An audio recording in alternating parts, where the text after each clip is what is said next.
Grandma grabs the waitress's hand, gasping as recognition flashes across her weathered face.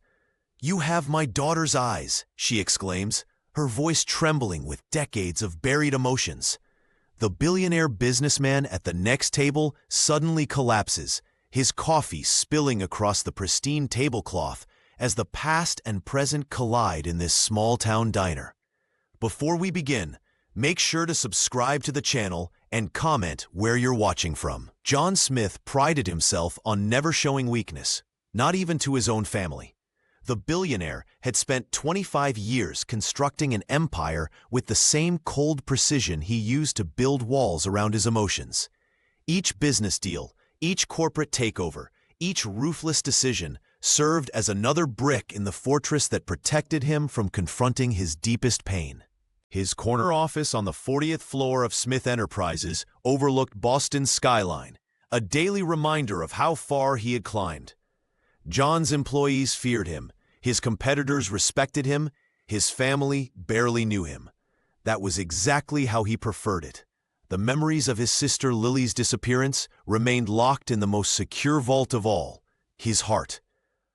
On what should have been an ordinary Tuesday afternoon, John reluctantly agreed to meet his mother for lunch at the Gilded Sparrow, an upscale restaurant downtown.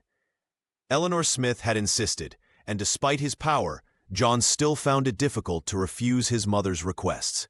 He arrived 15 minutes late, deliberately, his attention divided between the lunch and the merger documents awaiting his signature. "You could at least pretend to listen, John," Eleanor said, her elegant fingers tapping impatiently on the mahogany table.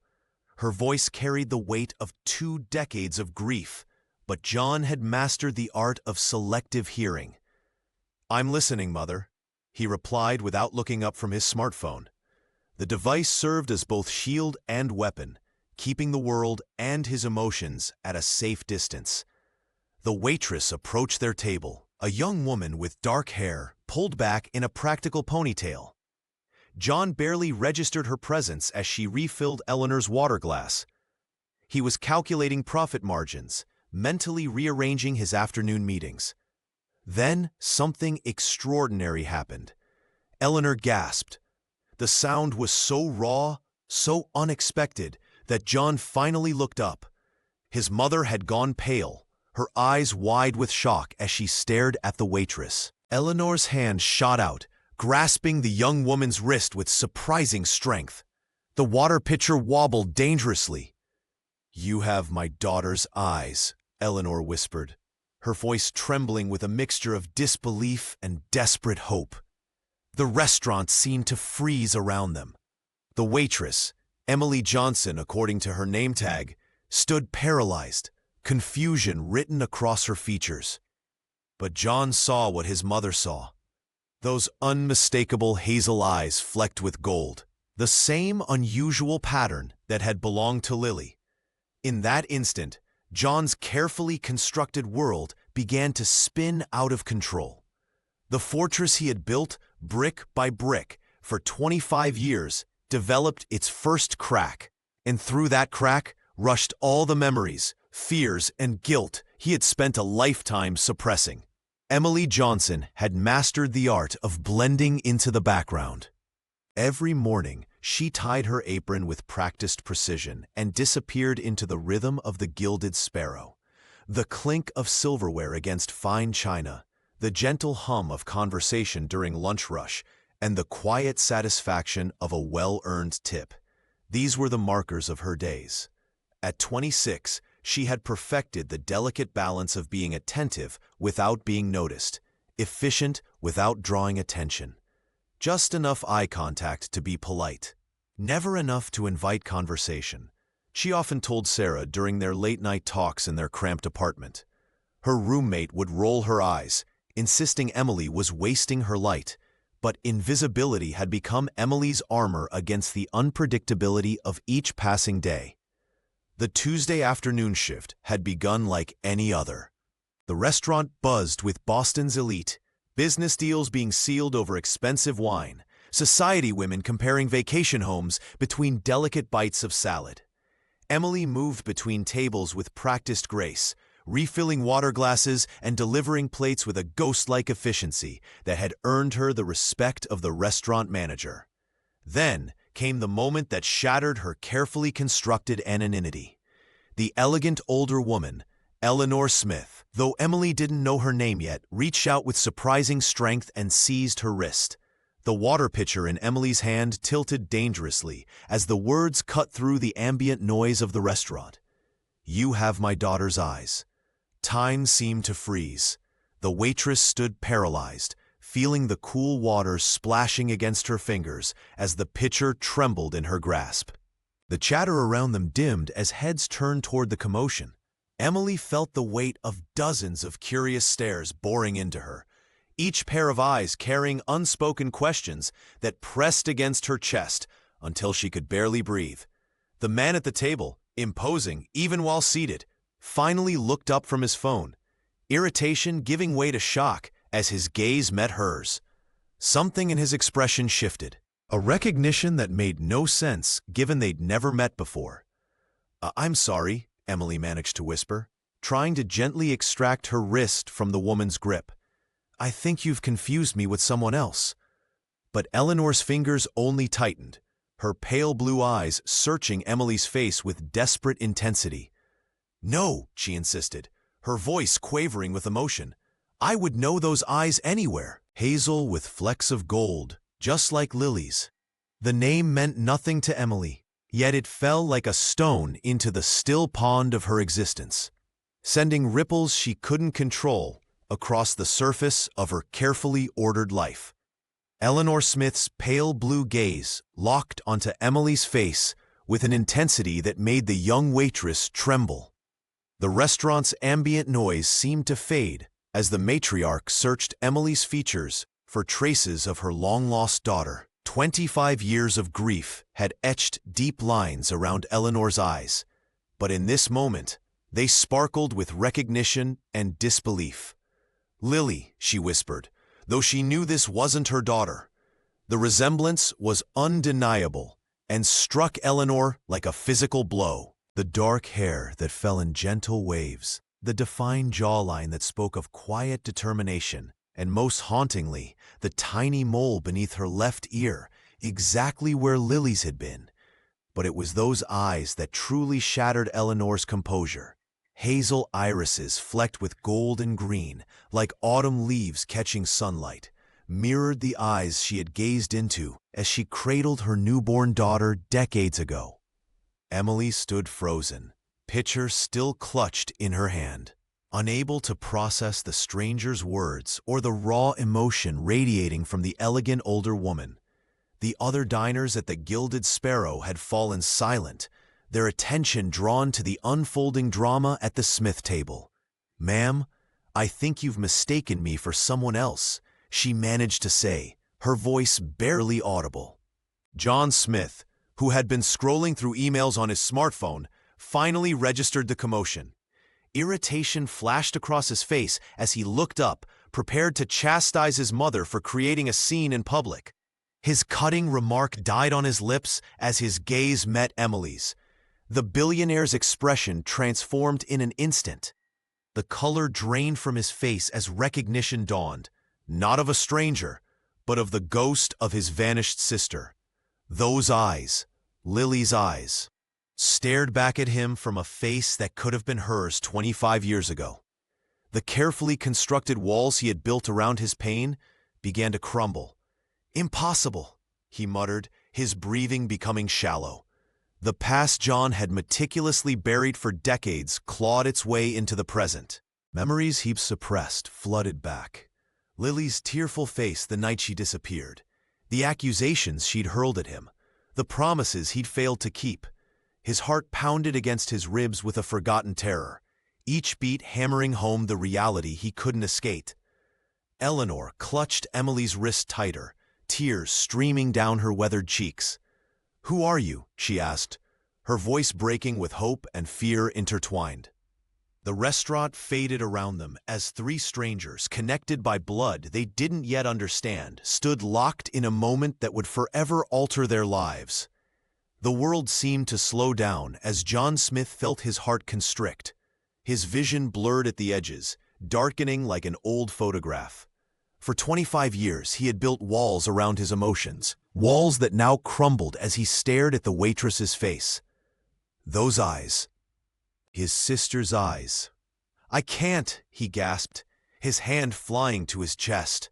The pain was immediate and crushing, like a vice tightening around his ribcage. His other hand knocked over a water glass, sending liquid cascading across the pristine white tablecloth. Eleanor watched in horror as her son's face drained of color. "John!" she cried, half rising from her seat. But her fingers remained locked around Emily's wrist, as if letting go might make the girl disappear forever. The billionaire swayed in his chair, his normally commanding presence diminishing before everyone's eyes. He tried to stand, perhaps to escape the suffocating realization, but his legs betrayed him. John pitched forward, collapsing onto the restaurant floor with a sickening thud. Fine china shattered beneath him, and silverware clattered across the hardwood, the sounds unnaturally loud in the sudden hush. "Someone call 911, a patron shouted from across the room. The restaurant manager rushed forward, phone already pressed to his ear, his free hand gesturing for space. Eleanor finally released Emily, her anguished scream cutting through the murmurs of the crowd. "My son! Please, someone help my son!"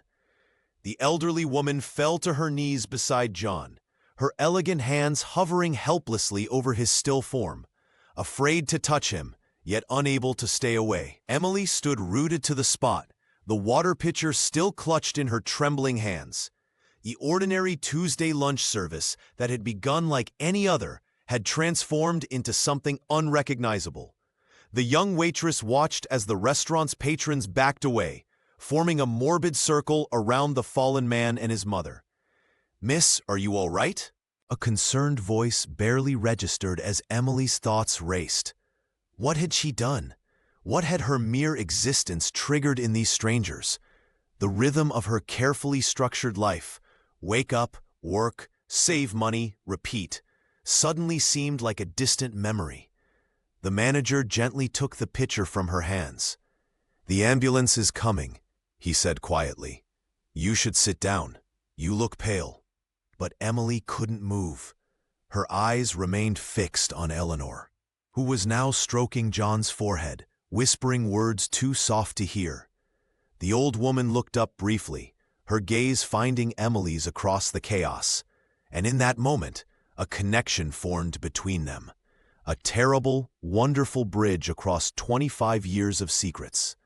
Outside, sirens wailed, growing louder with each passing second. The emergency responders burst through the restaurant doors with practiced efficiency, their red uniforms stark against the elegant decor of the Gilded Sparrow. John Smith lay sprawled across the polished floor, surrounded by shattered porcelain and scattered silverware. His face had taken on an ashen pallor that contrasted sharply with his normally commanding presence. "Clear the area, please," one paramedic shouted as her partner dropped to his knees beside the fallen billionaire, fingers pressing against his neck to find a pulse. Eleanor Smith's anguished wails cut through the hushed murmurs of the onlookers. The elegant matriarch clutched at her son's hand, her shoulders shaking with each sob. "John, please, don't leave me too," she cried, her voice cracking with the weight of a mother who had already lost one child decades ago. Emily Johnson finally managed to pull her wrist free from Eleanor's grip. She stumbled backward, nearly tripping over an overturned chair. The young waitress pressed herself against the wall, her chest heaving as she tried to make sense of what had just happened. The old woman's words echoed in her mind. "You have my daughter's eyes." What could that possibly mean? As the paramedics worked to stabilize John, a tall man in an impeccably tailored charcoal suit approached Emily. His expression remained neutral, almost calculating, as he assessed her. "Marcus Brown," he introduced himself, extending a pristine business card between two manicured fingers. "I'm counsel for the Smith family." Emily took the card with trembling hands, noticing the embossed gold lettering and heavy stock paper. Everything about this man screamed wealth and power. "I need to ask you a few questions," Marcus continued, his tone clinically detached despite the chaos around them. "Your full name?" "Emily Johnson," she whispered. "Age?" 26. "How long have you worked at this establishment?" 3 years. "Have you ever met the Smiths before today?" Emily shook her head, still dazed. "No, never. I don't understand what's happening." Marcus studied her face with unsettling intensity before nodding once. "We may need to speak with you again. Peep that card." As the paramedics wheeled John Smith toward the exit on a stretcher, Eleanor following close behind, Emily slipped the business card into her uniform pocket. It seemed to burn against her thigh, a small rectangle connecting her to a world she'd never known existed until today. Emily Johnson stumbled into the cramped apartment she shared with Sarah Davis, kicking off her worn-out shoes and collapsing onto their second-hand couch. The weight of the day pressed down on her like a physical thing.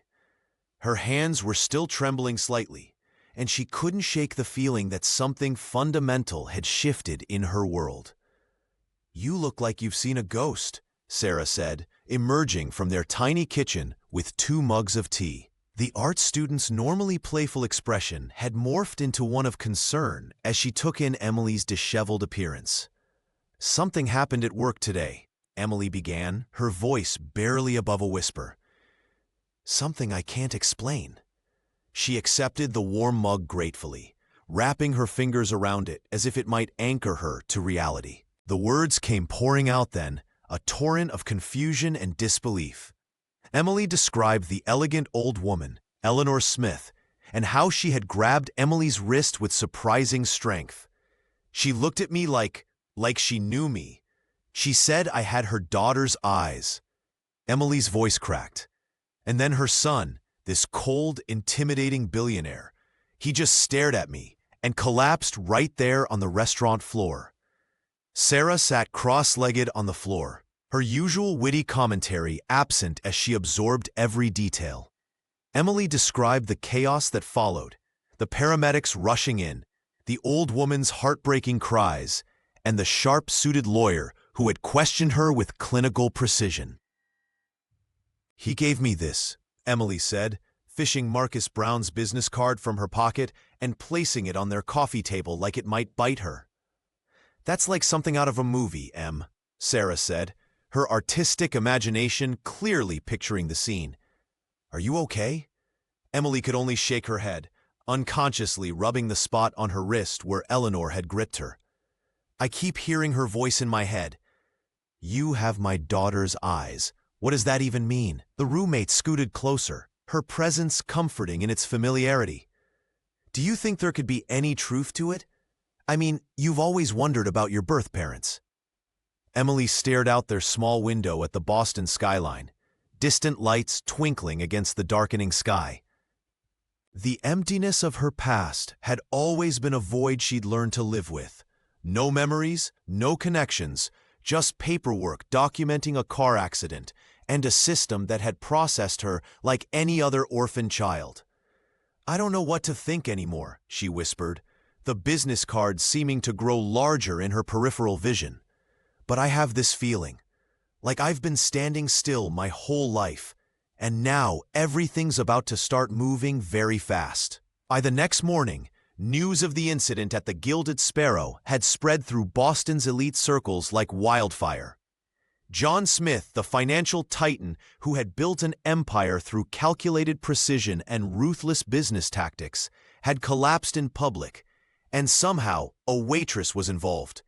The whispers grew louder with each retelling, embellished with speculation and half-truths.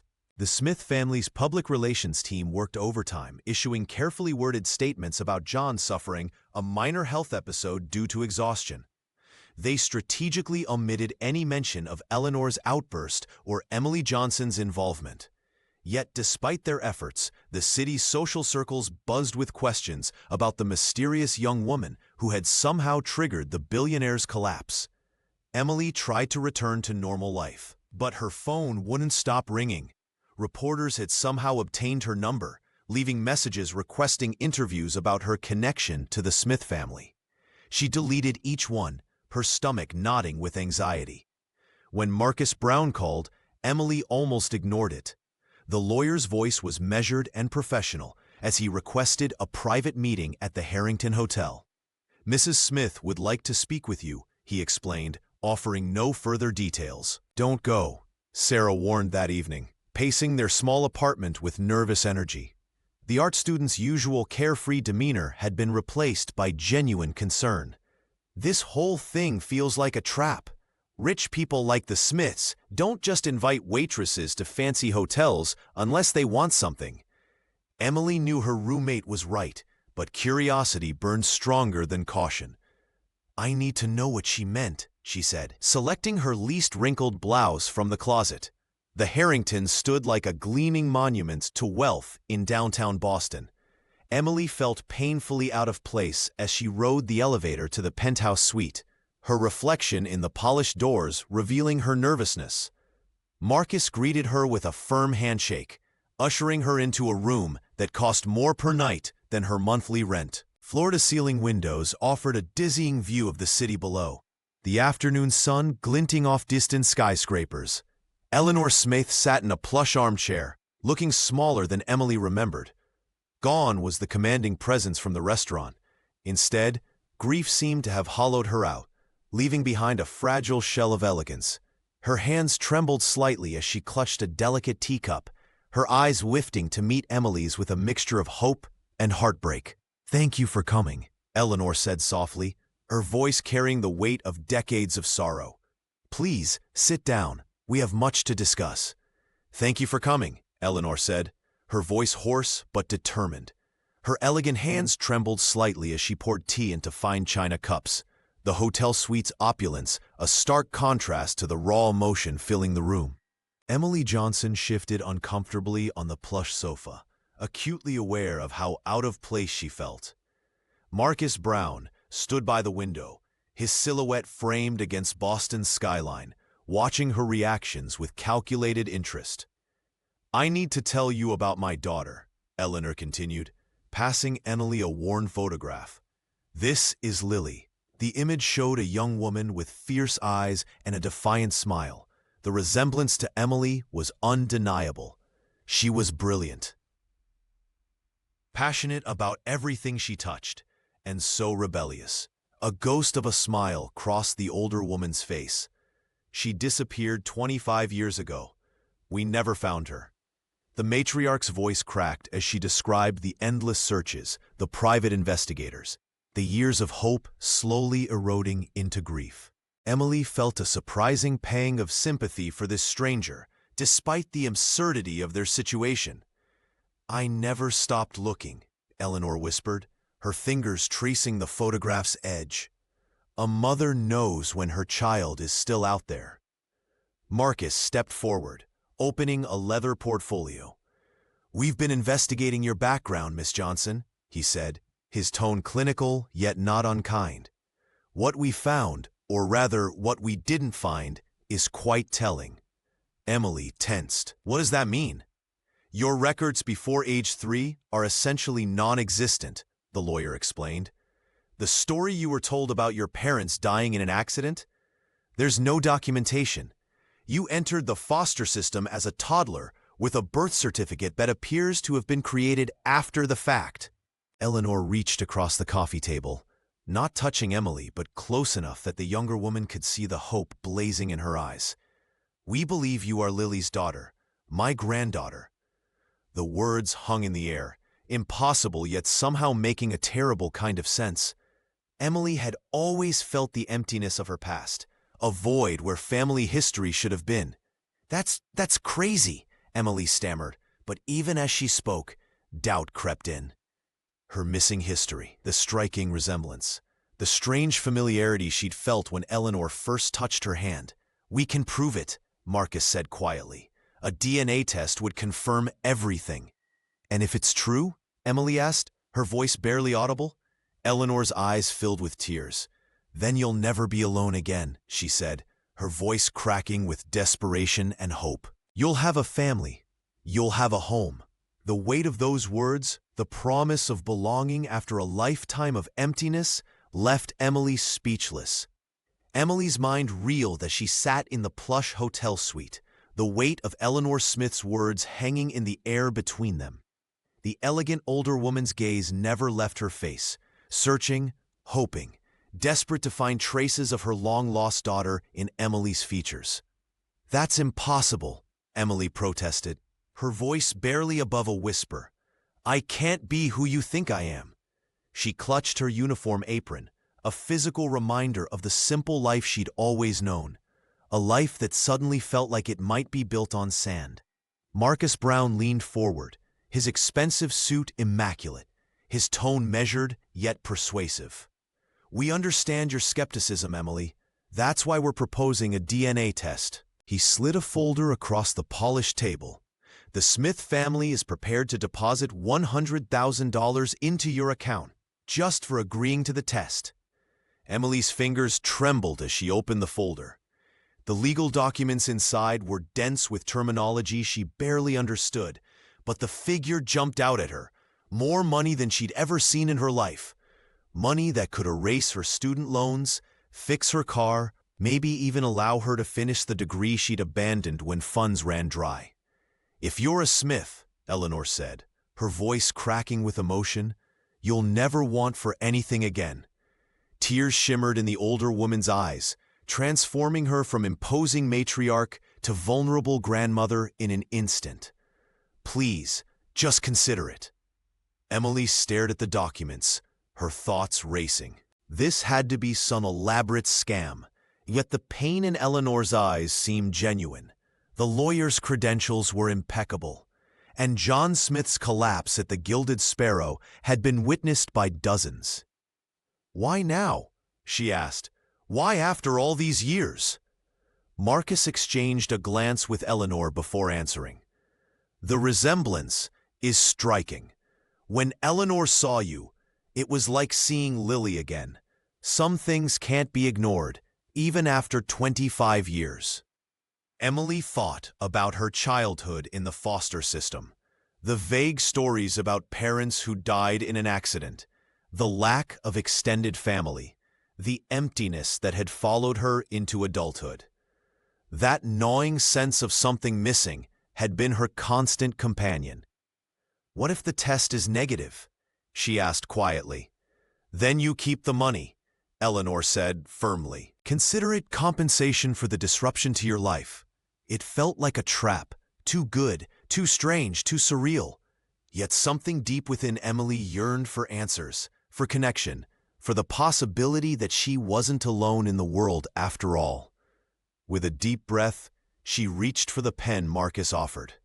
The legal documents trembled in her hands as she signed her name, feeling as though she was opening a door that could never be closed again. The following days passed in a blur for Emily Johnson. She checked her bank account on her smartphone 4 times before she could believe the number staring back at her. $100,000. The sum had materialized overnight, transforming her financial reality in an instant. Years of student loan payments, the lingering medical debt from her appendectomy last winter, the 3 months of back rent she'd been juggling, all vanished with a few keystrokes from Marcus Brown. "I could quit the Gilded Sparrow tomorrow," she whispered to Sarah Davis one evening, curled up on their threadbare couch. The apartment felt smaller somehow, as if her new circumstances had already outgrown these walls. "But you won't," her roommate replied, knowing Emily too well. "Not until you know what's really happening." Sarah was right. The money brought freedom, but also a creeping dread that slithered through Emily's thoughts at night. If Eleanor Smith was her grandmother, if Lily was her mother, who was she? The identity she'd constructed over 26 years suddenly felt like a house built on sand, the foundation washing away with each new revelation. "What if everything I thought about my past is wrong?" Emily asked, spreading the legal documents across their coffee table. The papers were dense with legalese, but their meaning was clear. In exchange for the DNA test, The Smith family had purchased the right to upend her existence. Sarah tucked a strand of hair behind her ear, studying her friend's face. Would that be so terrible? To belong somewhere? To someone? Emily had no answer. She'd spent her life as a ghost in the foster system, drifting between homes. Eleanor looks at me like I'm some kind of miracle, but he collapsed when he saw me. What does he know that she doesn't? The young women pored over the papers until midnight, searching for clues. Emily found herself touching her face in the bathroom mirror, looking for traces of Lily Smith in her features. The resemblance Eleanor had seen so clearly remained invisible to her own eyes. Either way, Sarah said, as they finally gave up for the night, you deserve answers. And maybe a family too. Emily nodded, but as she lay in bed, she couldn't shake the feeling that she was trading one kind of emptiness for another kind of prison. The Smith family fortune came with golden handcuffs and secrets that had already proved dangerous enough to fell a billionaire. The DNA test took less than 5 minutes. A nurse in blue scrubs swabbed the inside of Emily's cheek, sealed the sample in a plastic tube, and promised results within 7 days. As Emily signed the paperwork, Marcus Brown stood nearby, his expression unreadable behind wire-rimmed glasses. What happens now? Emily asked, her voice barely audible in the sterile clinic room. Now we wait, Marcus replied, checking his smartphone. But Eleanor has asked if you might visit the family estate in the meantime. She's quite eager to show you some things. 2 days later, Emily found herself passing through wrought iron gates that opened to reveal a sprawling Georgian mansion. The Smith estate stretched across several acres of manicured grounds, its limestone facade gleaming in the afternoon sun. Emily's stomach tightened as the car pulled up to the entrance where Eleanor stood waiting, a fragile figure against the imposing architecture. Thank you for coming, Eleanor said, taking Emily's hands in hers. The older woman's fingers were cool and delicate, adorned with a single diamond ring. I have so much to show you. Inside, the mansion was a museum of wealth and history. Crystal chandeliers hung from coffered ceilings, and Persian rugs softened marble floors. But it was the portraits lining the main hallway that captured Emily's attention. Generations of Smiths staring down with the same proud bearing John possessed. Eleanor led her to a sitting room where photo albums and framed pictures covered every surface.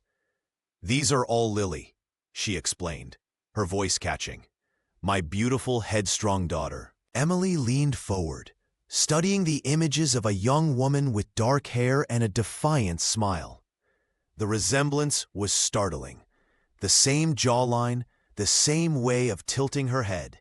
In one photograph, Lily stood before a canvas, paintbrush in hand, her expression intense and focused. She was an artist, Eleanor explained, brilliant and fearless. She never backed down from anything or anyone. The matriarch's fingers trembled as she turned pages. John wanted her to join the family business, but Lily had other dreams. As afternoon faded into evening, Emily absorbed stories of the mother she'd never known. Lily's childhood pranks, her teenage rebellion, her passion for justice. With each anecdote, the ghost of Lily Smith became more real, and Emily felt something shift inside her, a sense of connection to a history she'd never known existed. You have her spirit, Eleanor whispered, touching Emily's cheek. I see it in the way you hold yourself, in your eyes when you're thinking deeply. For the first time in her life, Emily glimpsed what it might mean to belong somewhere, to be part of a lineage, to see her own features echoed in another's face. It was both comforting and terrifying, this potential inheritance of love, pain, and unanswered questions. The attic of the Smith mansion was a treasure trove of memories, its air thick with dust and secrets. Eleanor led Emily up the narrow staircase, her elegant hand trembling slightly as she pushed open the creaking door. Afternoon light filtered through a single round window, illuminating floating dust motes that danced around them. I've kept everything of Lily's, Eleanor whispered, moving toward an ornate cedar chest in the corner. Some might call it unhealthy, but I couldn't bear to part with her things. Emily watched as the older woman's fingers traced the chest's carved surface before carefully lifting the lid. The scent of cedar and old perfume wafted out, making Emily's heart catch. Eleanor reached inside and withdrew a small velvet box. This was the last thing she wore, Eleanor said, opening the box to reveal a delicate silver locket on a thin chain. She never took it off until she disappeared. Emily's hands trembled as Eleanor placed the locket in her palm. The metal was cool against her skin, its weight surprisingly substantial for something so small. With careful fingers, she pressed the tiny clasp, and the locket opened with a soft click. On one side was a faded photograph of a younger Eleanor, her smile radiant and carefree. The other side was empty, a blank circle waiting for a companion image that was never added. She always said she was saving that space for something special, Eleanor explained, her voice breaking. I wonder now if she meant to put your picture there someday. Emily closed her fingers around the locket, feeling an unexpected connection to the mother she'd never known. This small piece of silver had rested against Lily's heart, had witnessed her joys and sorrows, her fears and hopes. Meanwhile, across town in his private hospital room, John stared out the window at Boston's skyline. The machines monitoring his heart beeped steadily, a rhythm that belied the chaos in his mind. His personal phone buzzed with a message from Marcus. The DNA test was proceeding as planned. John closed his eyes, memories washing over him like a toxic tide. The night Lily had come to him, terrified and desperate. The choices he'd made, the lies he'd told their mother. For 25 years, he'd convinced himself that burying the truth was an act of protection. Now, as the DNA test threatened to unearth everything, John felt not relief, but dread. His fingers gripped the hospital sheet, knuckles whitening. Some secrets were buried for a reason. Some truths were too dangerous to face. The heart monitor's pace quickened slightly as John made a decision. If Emily truly was Lily's daughter, and he was certain she was, then she was in danger from the same shadows that had claimed her mother. And this time, John wouldn't fail to protect his family. The days crawled by like insects under Emily Johnson's skin. Each morning, she checked her phone for messages from Marcus Brown, hoping for news about the DNA test that might confirm her connection to the Smith family. The waiting gnawed at her nerves, making her jumpy and distracted during her shifts at the Gilded Sparrow. On the third day, Emily noticed it, a black sedan parked across from her apartment building. At first, she dismissed it as coincidence, but when the same vehicle remained there the following morning, a chill ran down her spine. By the fifth day, she was certain someone was watching her. "You're being paranoid," Sarah Davis insisted, peering through their apartment blinds at the car below. Her roommate's artistic temperament usually led to dramatic interpretations, but today, her skepticism felt forced. Maybe it's just someone visiting the building next door. Emily clutched Lily's silver locket, which Eleanor had given her during their visit to the Smith estate. The weight of it against her palm had become strangely comforting. For 5 days straight, "The same car, same spot?" Sarah squeezed her shoulder. "This whole thing with the Smiths has you on edge, which is totally understandable. But not everyone is part of some billionaire family conspiracy." That night, Emily worked a double shift, her mind miles away from the customers she served. The restaurant manager noticed her distraction but said nothing. News of her connection to the Smith family had spread through staff gossip, creating an awkward bubble of space around her. She left work just after 11, the streets quiet and dark. The familiar walk home felt different now, shadows stretching longer than before. 3 blocks from her apartment, footsteps quickened behind her. Before she could react, someone slammed into her from behind, knocking her to the ground. "Give me your bag," a masked figure demanded, voice muffled. Emily surrendered her purse without resistance, expecting the mugger to flee immediately. Instead, he rifled through it, ignoring her wallet with nearly $80 inside. His gloved hands found the locket, and he pocketed it specifically before tossing the bag back at her. "Wait!" she cried out, but the thief was already disappearing into the darkness. Shaking and bruised, Emily called Marcus. His response was immediate and grave. "That wasn't a random mugging," the lawyer said, his professional tone tinged with concern. "Someone doesn't want you to know the truth. Pack a bag. I'm sending security to your apartment right now." As Emily hung up, the realization hit her. She wasn't just discovering her past, she was disturbing it. And whoever was watching from that sedan had just made their first move. Marcus Brown wasted no time moving Emily Johnson into the safety of the luxury hotel suite. The plush surroundings felt surreal compared to her cramped apartment.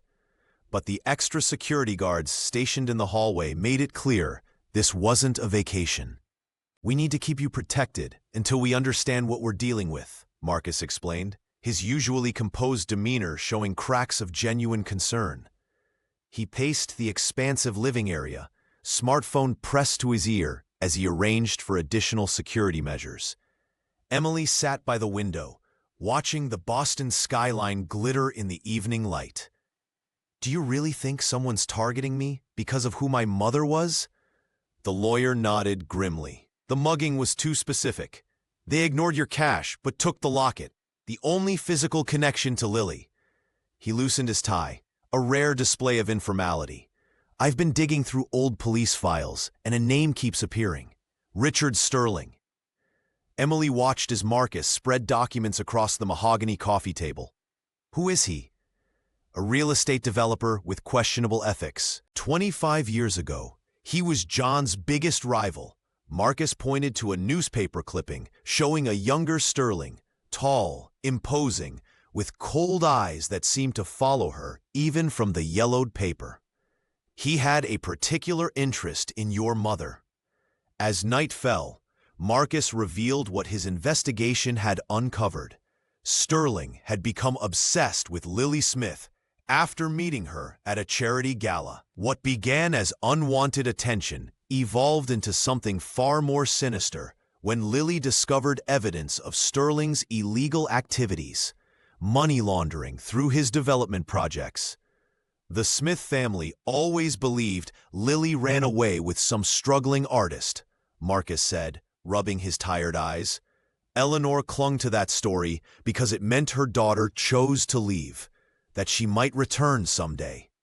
Emily wrapped her arms around herself, suddenly cold despite the room's perfect temperature. "But that's not what happened, is it?" Marcus shook his head. "I believe she was running from Sterling, not with a lover. The timing matches perfectly. She disappeared 3 days after Sterling lost a major contract to John's company. The gravity of this revelation settled heavily between them. Emily's mother hadn't abandoned her family on a romantic whim. She'd been fleeing for her life. "There's something else," Marcus added, his voice dropping. "Sterling's pattern of eliminating problems hasn't changed in 25 years. If Lily threatened to expose him then I might be threatening him now," Emily finished, understanding dawning with chilling clarity. "Just by existing." Marcus nodded solemnly. "Which means this isn't just about finding your past anymore. It's about surviving long enough to have a future." The morning of the DNA results felt like the longest of Emily Johnson's life. She paced the hotel suite, her stomach twisted in knots, while Eleanor Smith sat perfectly still, hands clasped in her lap, a lifetime of waiting etched in the lines of her face. Marcus Brown stood by the window, his normally composed demeanor betraying subtle signs of tension as he checked his watch for the 3rd time in 5 minutes. "They said they'd call by 11, Marcus reminded them, his voice carefully neutral. The clock on the wall ticked past 10:58. When the phone finally rang, the sound sliced through the room like a knife. Marcus answered, his face unreadable as he listened. Emily found herself holding her breath, her fingers digging into the plush fabric of the sofa. Eleanor reached over and took her hand, her grip surprisingly strong for someone so frail. "I understand," Marcus said into the phone. "Thank you." He ended the call and turned to face them, the moments stretching into eternity. "It's a perfect match," he finally announced, his professional mask slipping to reveal genuine emotion.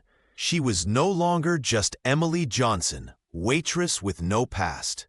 She was a Smith, heir to a fortune, carrier of a legacy, and possessor of a history that had been violently torn from her. Marcus cleared his throat, giving them a moment before speaking. "We'll need to make arrangements for a formal announcement. The press will need to be managed carefully." But as Eleanor finally released her, Emily felt a cold realization wash over her. The mugging, the stolen locket, the car that had been following her, these weren't coincidences. Someone had gone to extraordinary lengths to keep her hidden for 26 years. Someone powerful enough to erase her past and create a false one. "We need security," Emily said suddenly, her voice stronger than she expected. "Whoever tried to steal the locket knows who I am now." Marcus nodded grimly.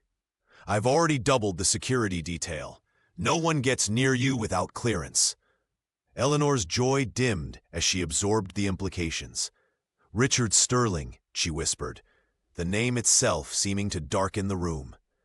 Emily looked between them, seeing the fear they couldn't hide. The DNA test wasn't just confirmation of her identity. It was the beginning of a dangerous new chapter. She was a Smith now, but that name carried both privilege and peril. John Smith received the DNA results with a heavy sigh that seemed to carry the weight of 25 years.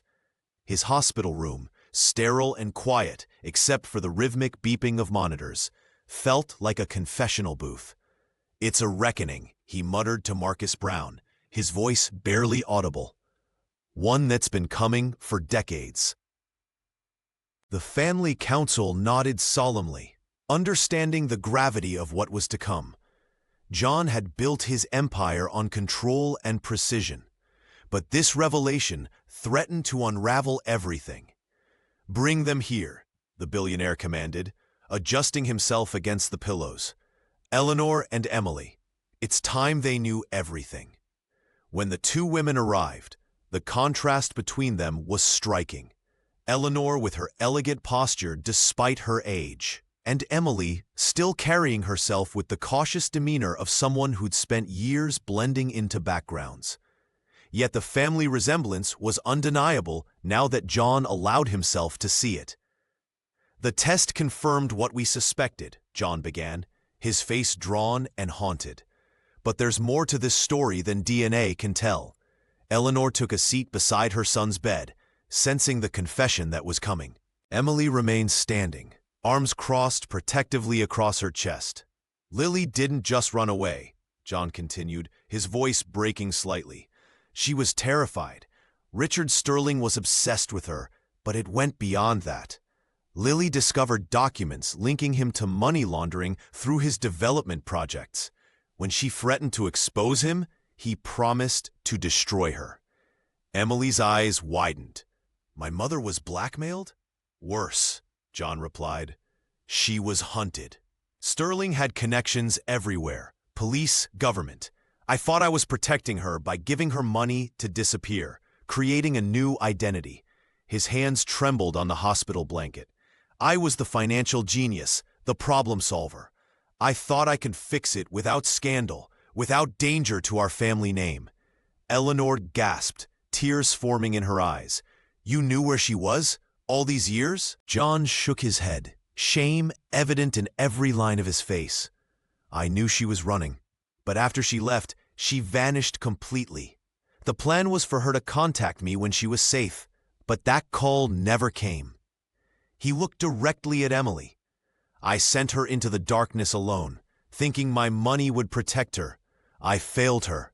I failed you both." The confession hung in the air, heavy with decades of guilt and secrets. Emily stood frozen, processing the revelation that her existence had been shaped by a threat that had pursued her mother into oblivion. "Sterling," she whispered, He's still out there, isn't he? John nodded grimly. And now he knows about you. What had begun as a family reunion transformed into a full-scale criminal investigation overnight. John Smith, from his hospital bed, mobilized his considerable resources with a desperate intensity that surprised even Marcus. The billionaire who had spent decades building walls now tore them down with equal fervor, desperate for redemption. "Leave no stone unturned," John instructed, his voice weak but resolute. "Whatever it costs, I need to know what happened to Lily." Marcus assembled a team of elite private investigators, former FBI agents and intelligence operatives whose services commanded fees that would bankrupt most people. They descended upon Richard Sterling's empire like archaeologists at an ancient site, excavating layer after layer of deception. "We've found a pattern," Marcus explained during a tense meeting in John's hospital room. Sterling used a network of shell companies to move money. Every few years, large sums disappear into offshore accounts, then reappear as real estate investments. Eleanor clutched her handkerchief tightly. "Blood money," she whispered. The investigators uncovered properties across 3 states, all purchased through different entities, but ultimately tracing back to Sterling. Each acquisition followed a similar pattern, and 3 of them coincided with suspicious deaths or disappearances. Emily, no longer content to be a passive recipient of information, insisted on joining the investigation. "She was my mother," she reminded them when Marcus hesitated. "I have a right to help find the truth." To everyone's surprise, it was Emily who began connecting dots the others had missed. Working from the Smith Estate's library, she pored over old photographs and newspaper clippings, creating a timeline of Lily's final months. As she immersed herself in her mother's life, something strange began to happen. Fragments of memory, too early to be conscious recollections, surfaced like bubbles in still water. The scent of rain on pavement. The rumble of an engine, a dark sedan with tinted windows. "I remember a man," Emily told Eleanor one evening, her voice distant. "He wore a ring with a red stone.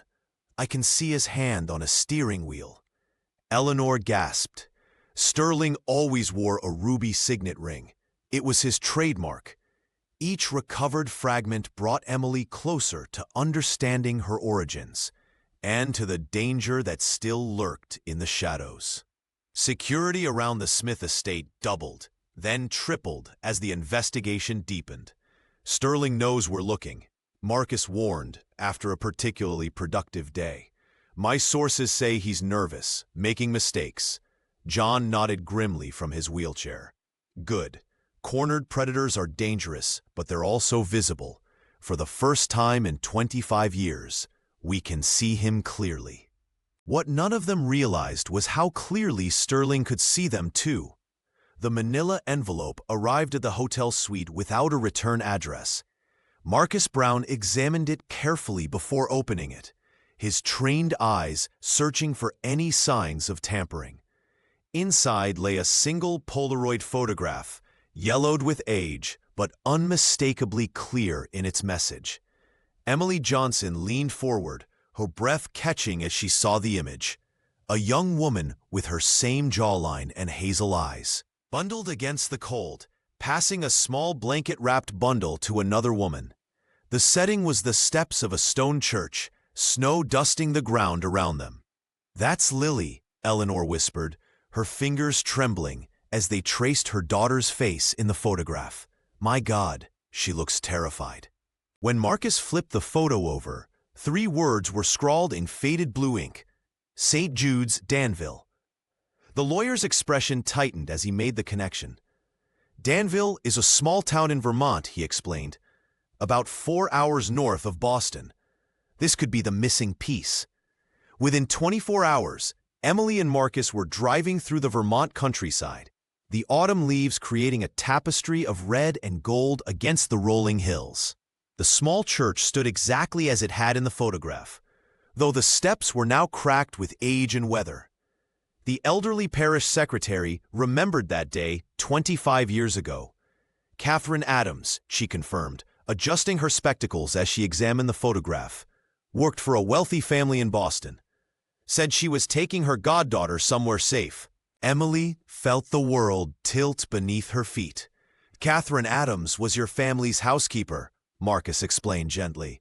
She disappeared around the same time Lily did. The investigators found employment records at your family's estate. They traced Catherine to a small town 40 miles away.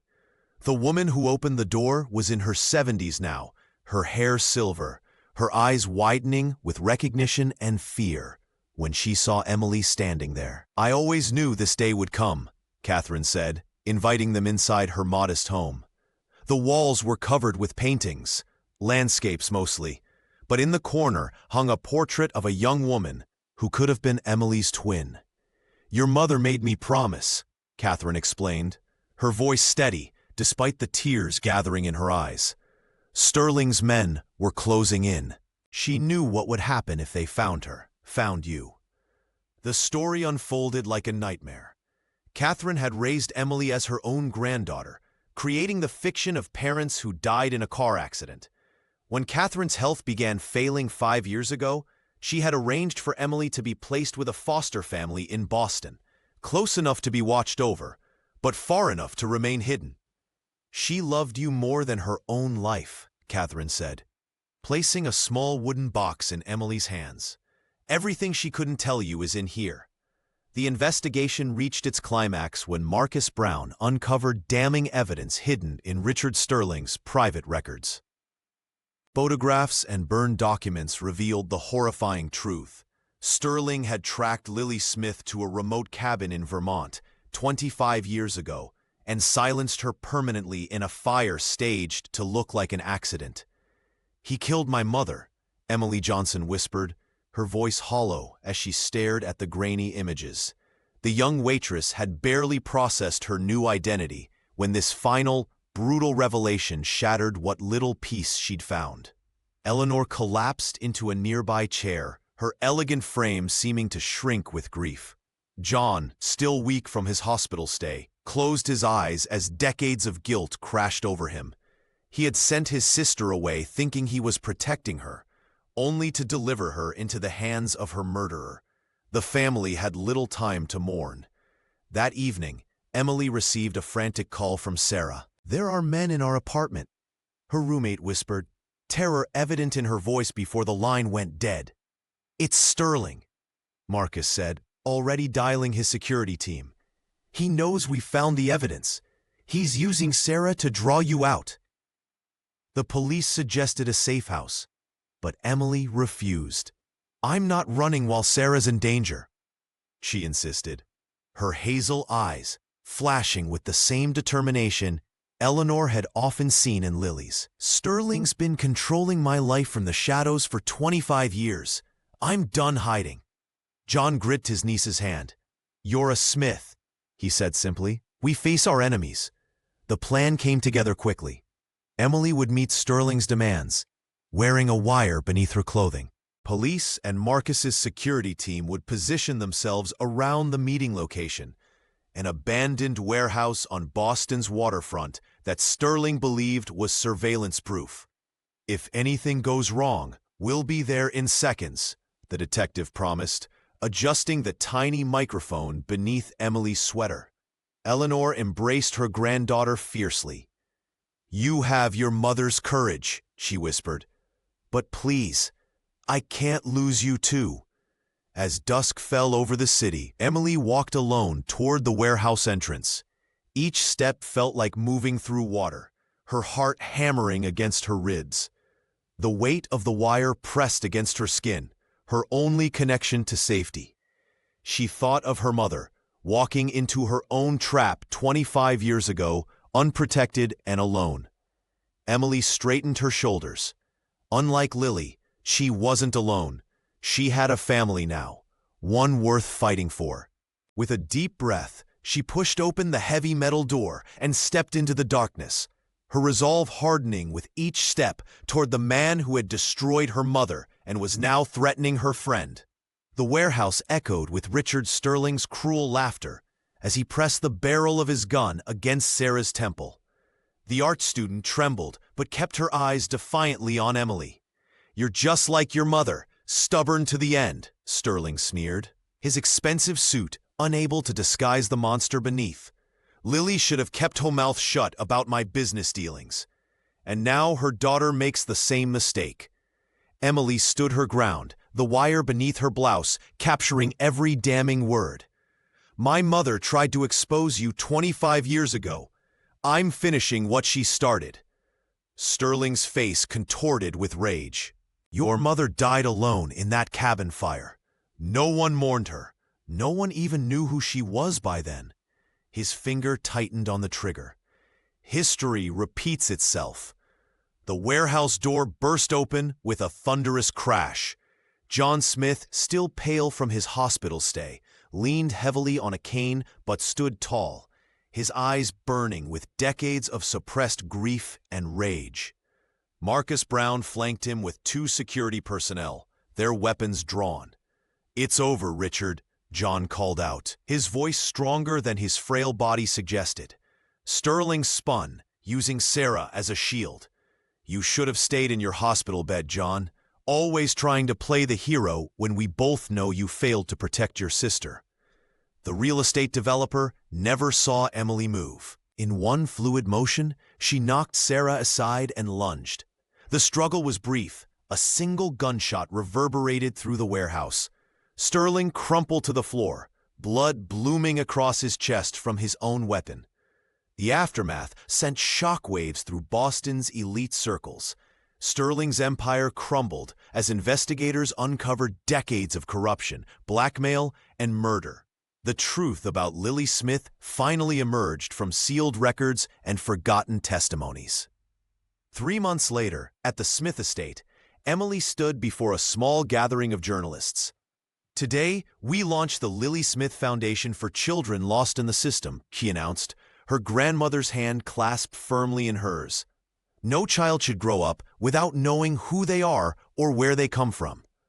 John watched from his wheelchair, a small smile softening his once hardened features.